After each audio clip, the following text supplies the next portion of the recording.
Assalamualaikum warahmatullahi wabarakatuh. Perkenalkan, nama saya Jamaluddin Rais. Saya mahasiswa jurusan Teknik Mesin, Fakultas Teknik Universitas Sultan Ageng Tirtayasa. Di sini saya akan mempresentasikan sidang akhir skripsi yang sudah saya susun ke dalam bentuk PPT yang akan saya jelaskan berikut ini.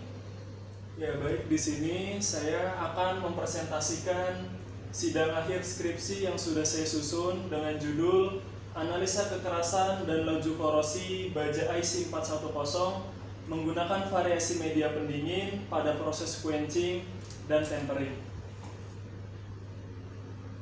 Ya, jadi tugas akhir ini disusun oleh saya sendiri yaitu Jamaluddin Rais dan dibimbing dengan dua dosen pembimbing. Dosen pembimbing pertama yaitu Bapak Sunardi STME dan dosen pembimbing kedua yaitu adalah Bu Erni Listi Jorini. Terima kasih kepada Bapak Sunardi dan Bu Erni yang telah membimbing saya untuk melaksanakan tugas akhir yang sudah saya lewati. Jadi selama presentasi, timeline yang digunakan adalah yang pertama yaitu mulai, yang kedua pembahasan tujuan dan juga batasan masalah penelitian, yang ketiga pembahasan metodologi penelitian, yang keempat pembahasan dari hasil penelitian, yang kelima pembahasan dari kesimpulan, dan yang terakhir yang keenam selesai.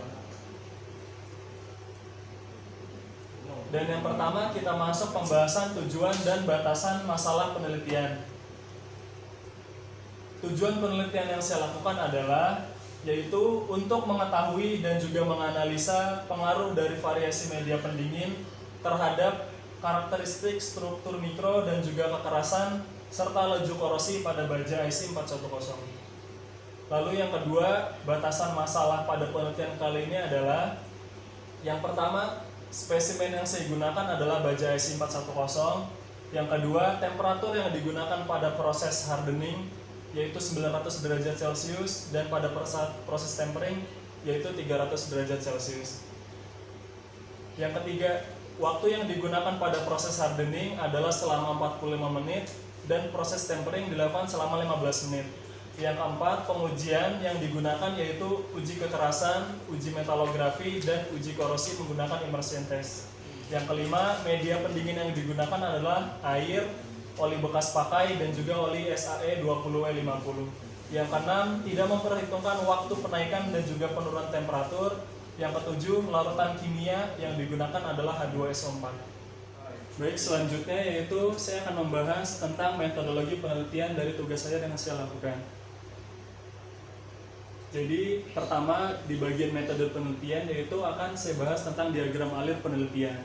Jadi diagram alir penelitian yang saya lakukan adalah yang pertama studi literatur, persiapan dari spesimen yang akan digunakan, hardening yaitu dari temperatur 900 derajat Celcius dengan waktu tahanan 45 menit. Lalu proses quenching yaitu dengan media pendingin air, oli bekas pakai, dan juga oli SAE 20W50. Lalu selanjutnya adalah proses tempering pada temperatur 300 derajat Celcius dan waktu tahanan 15 menit. Lalu selanjutnya adalah proses pengujian. Proses pengujian yang digunakan adalah proses uji kekerasan dan juga uji metalografi. Selanjutnya masuk ke tahapan penilaian data hasil proses pengujian apakah sudah sesuai atau belum. Lalu tahapan selanjutnya adalah analisa data dari proses pengujian hasil uji kekerasan dan juga hasil uji metalografi. Lalu selanjutnya proses persiapan dari proses uji korosi dan proses pembuatan media uji korosif yaitu dengan larutan H2SO4 dengan kadar larutan 10%. Lalu selanjutnya adalah perendaman spesimen dalam medium korosif. Tahapan selanjutnya itu penimbangan massa spesimen. Lalu selanjutnya analisa data dan pembahasan hasil uji dari hasil uji korosi, dan proses terakhir yaitu pembuatan laporan. Lalu dari penelitian yang saya lakukan, bahan penelitian yang digunakan adalah baja IC 410, air, oli bekas pakai, oli SAE 20W50, dan larutan H2SO4. Adapun alat-alat yang saya gunakan selama proses penelitian adalah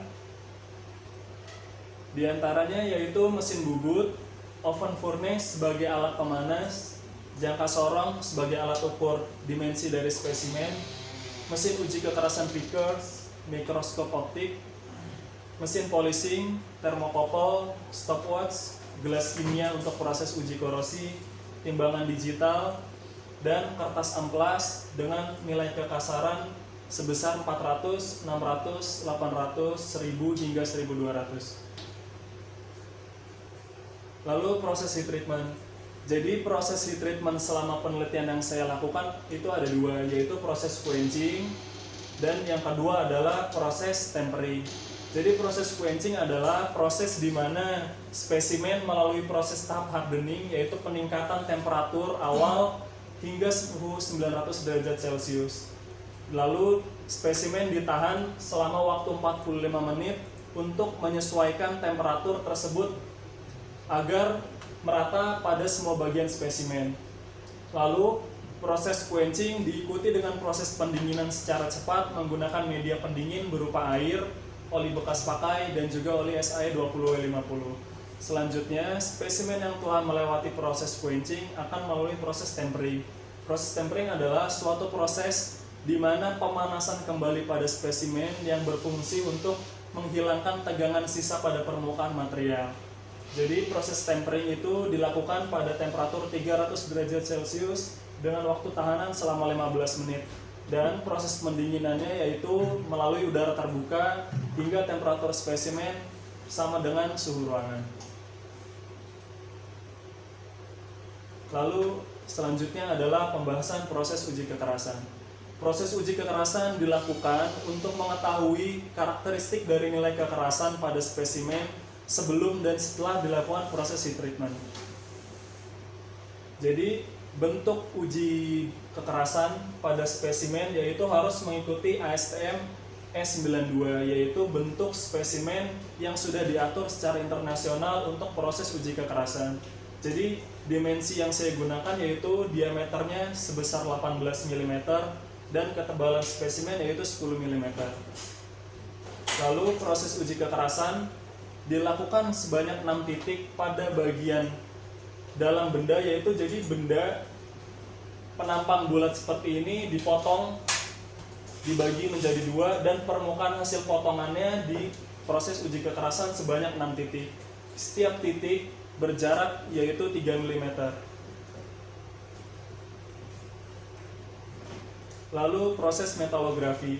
Proses metalografi berfungsi untuk mengetahui karakteristik perubahan dari bentuk struktur mikro yang terjadi pada spesimen sebelum dan setelah proses heat treatment. Jadi untuk proses metalografi, standar yang saya gunakan adalah yaitu ASTM E03 untuk proses persiapan spesimen, lalu ada standar ASTM E407 untuk proses pengujian metalografi. Proses pengujian metalografi yang saya gunakan sebanyak 2 tingkat, yaitu 200 kali perbesaran dan 500 kali perbesaran.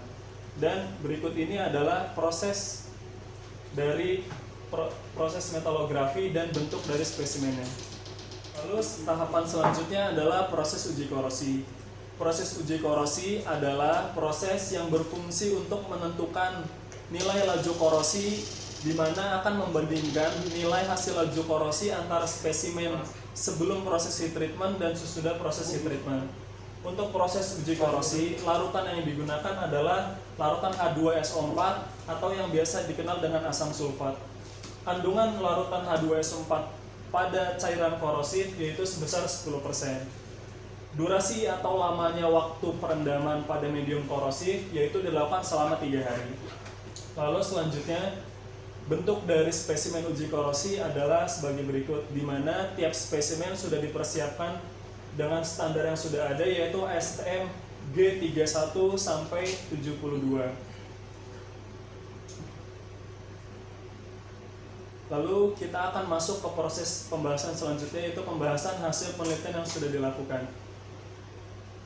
Yang pertama adalah pembahasan hasil uji metalografi. Yang pertama adalah dari sampel benda non-treatment. Dari gambar yang ada di bawah, di mana sampel non-treatment memiliki bentuk struktur mikro yang pada umumnya berbentuk martensit, karena baja IC 410 termasuk ke dalam baja martensitik, di mana kekerasan dari material tersebut itu sudah cukup tinggi dibandingkan dengan material jenis lainnya. Jadi selain struktur mikro martensit, yaitu ada struktur mikro berupa ferrit dan juga austenit sisa.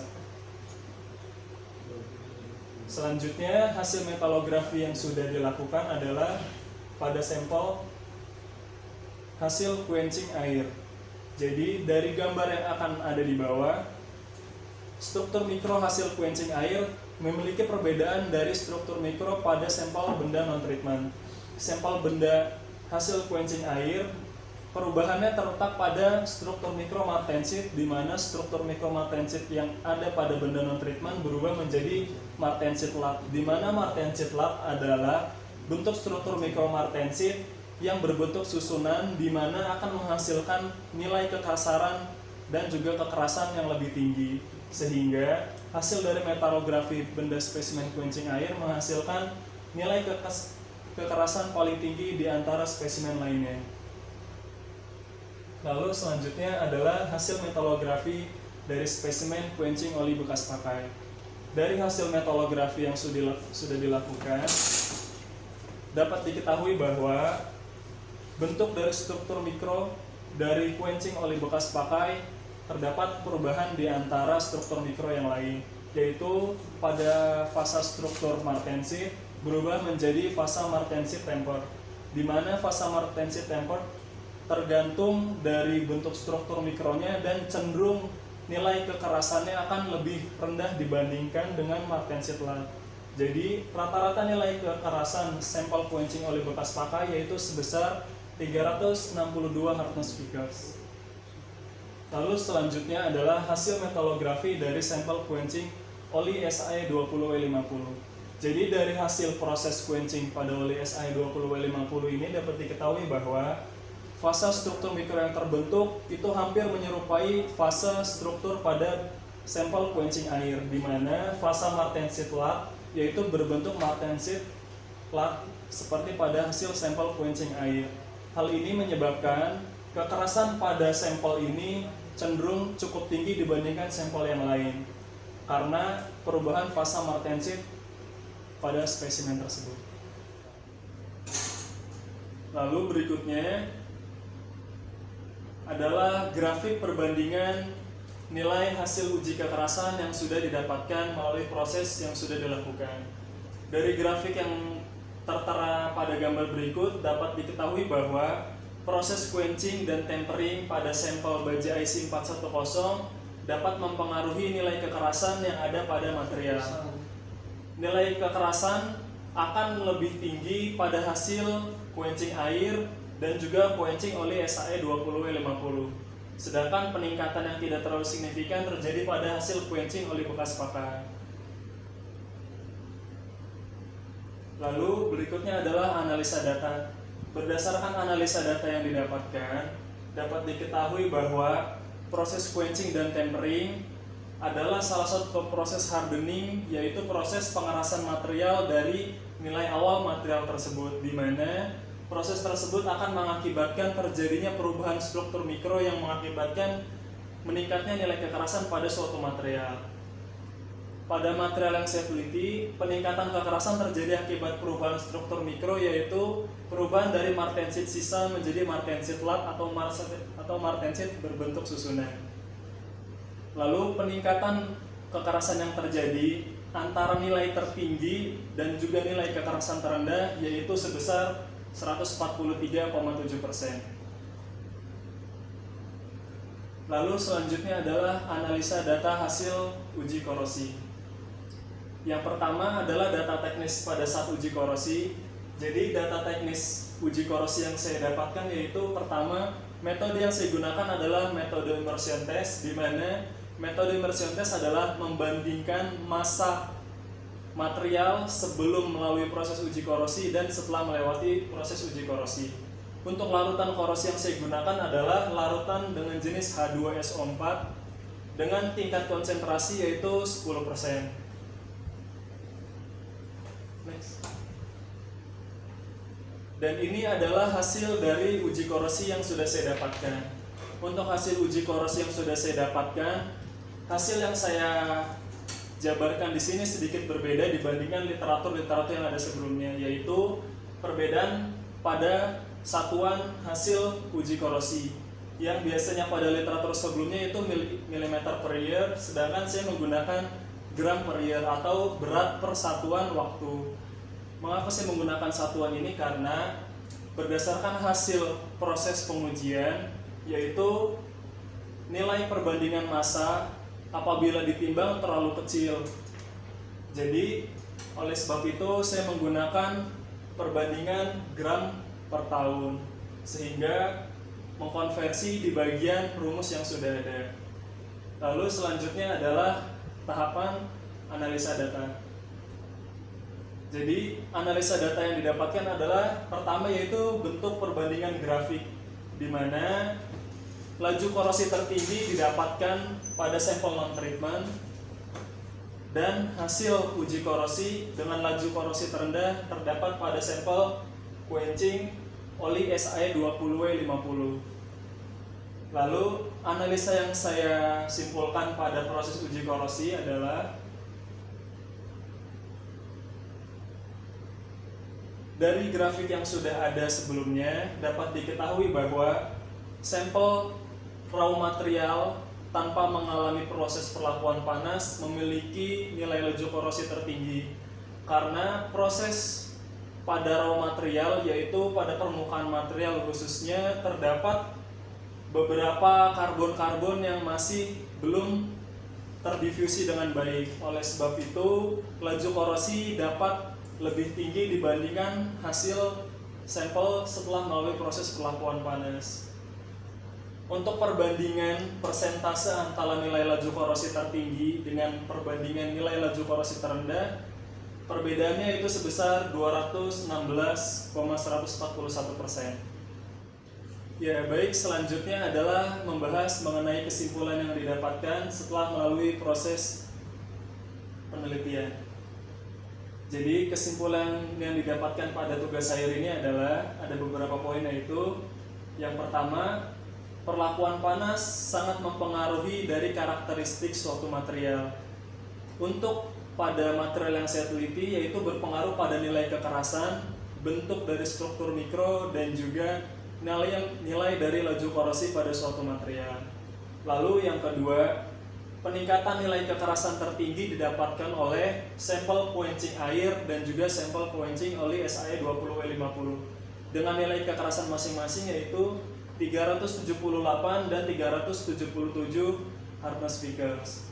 Lalu yang ketiga, untuk laju korosi yang didapatkan berdasarkan hasil penelitian yang sudah dilakukan dapat diketahui bahwa pada baja IC410 setelah melalui proses heat treatment, laju korosi terendah terjadi pada sampel quenching oleh SAE20W50 yaitu sebesar 0,2362 gram per year. Lalu laju korosi tertinggi terdapat pada sampel non-treatment atau raw material dengan nilai sebesar 0,6307 gram per year. Lalu berikutnya ada beberapa saran yang dapat saya kemukakan apabila penelitian mengenai material ini ingin diteruskan, yaitu poin yang pertama adalah adanya penambahan jenis pengujian untuk mengetahui lebih jauh tentang karakteristik baja IC410 seperti uji keausan, uji fatigue, lalu ada uji impact. Lalu yang kedua, melakukan perubahan variabel pada proses perlakuan panas, yaitu seperti merubah jenis perlakuan panas seperti carburizing, annealing, dan lain-lain. Lalu saran yang ketiga yang dapat saya kemukakan adalah adanya penambahan jenis larutan pada proses laju korosi dan juga persentase dari kadar larutan korosi itu sendiri. Ya, sekian presentasi yang bisa saya sampaikan. Kurang lebihnya dari saya mohon maaf. Wabillahi taufiq wal hidayah. Wassalamualaikum warahmatullahi wabarakatuh.